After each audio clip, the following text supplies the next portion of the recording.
mechanisms of a clock. So also in the mechanisms of military action, the movement once given, it's just as irrepressible until the final result and results and just as indifferently motionless are the parts of the mechanisms not yet involved in the action. Even a moment before movement is transmitted to the wheels whiz on their axles. Cogs catch fast spinning pulleys were yet the neighboring wheel on their axles. Cogs. No. On a neighboring wheel is as calm and immobile. Immobile means not moving. Okay.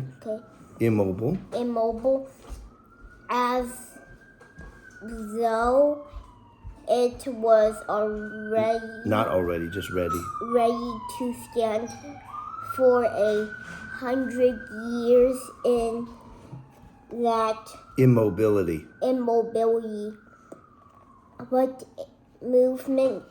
moment comes, the lever catches the object. And obedient to its movement. The wheel creaks, turning, and merges into one movement with the whole, the result and proposed purpose of which are incomprehensible to it. As in a clock, the result of the complex movement of numberless wheels and pulleys is merely the slow and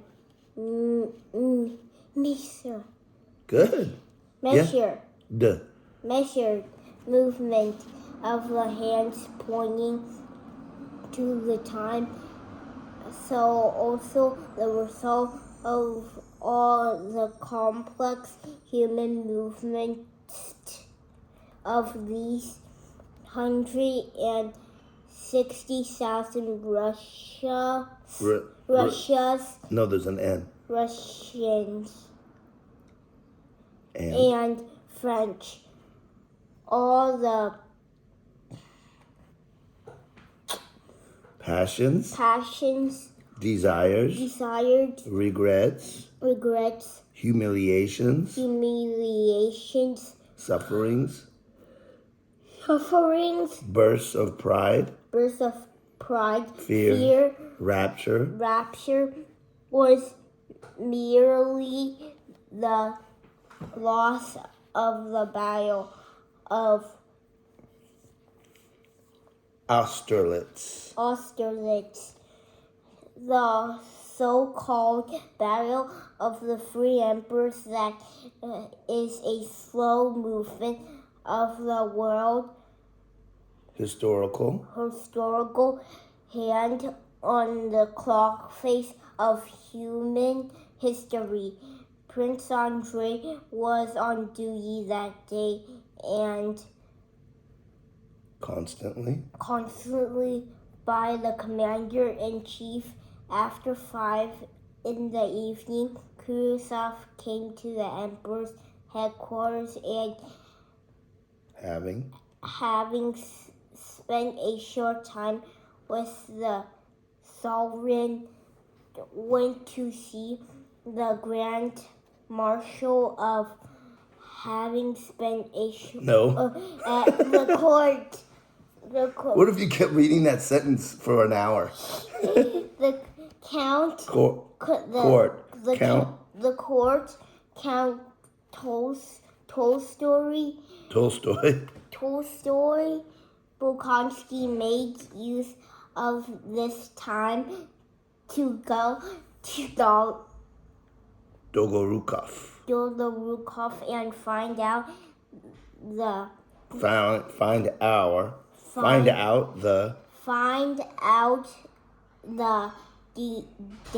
details of the action. Prince Andrei seemed that sensed that Khrushchev was spinning. Was upset and displeased about something, and that there was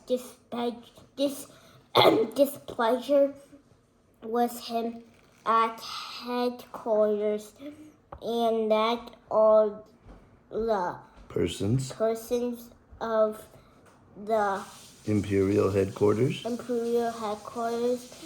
used with him the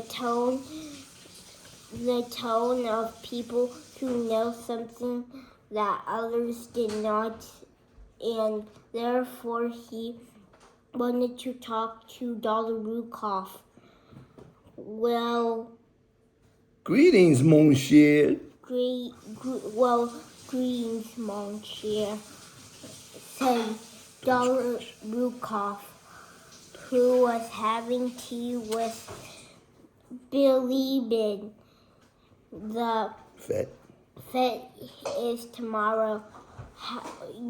How's your old man? In a bad humor? I wouldn't say he's in a bad humor, but it seems he'd like to be heard. He was heard at the Council of War and will be heard when he talks to the point, but to drag our feet and wait for something now. When Bonaparte is afraid of a general battle, more than anything is impossible. So you saw him, asked Prince Andrei. Well, what is Bonaparte like? What impression did he make on you? More than anything in the world, Dolgorukov repeated, obviously cherishing this overall conclusion which he had come to after his meeting with Napoleon. If he wasn't afraid of a battle, what would make him ask for this meeting? Don't scratch. Okay, we're gonna stop here, okay? Oh, okay. Yeah. Conduct negotiations, and above all retreat when retreat is so contrary to his whole method of conducting war. Believe That means if he's contrary to retreating, don't do that, okay? Yeah. Put a Band-Aid on this and some cream, all right? After. If it's contrary to retreating, what does he do? He likes to attack, right? Okay? Believe me, he's afraid of a general battle. His hour has come, that I can tell you. Great reading today. Very good, okay? Okay. Yeah.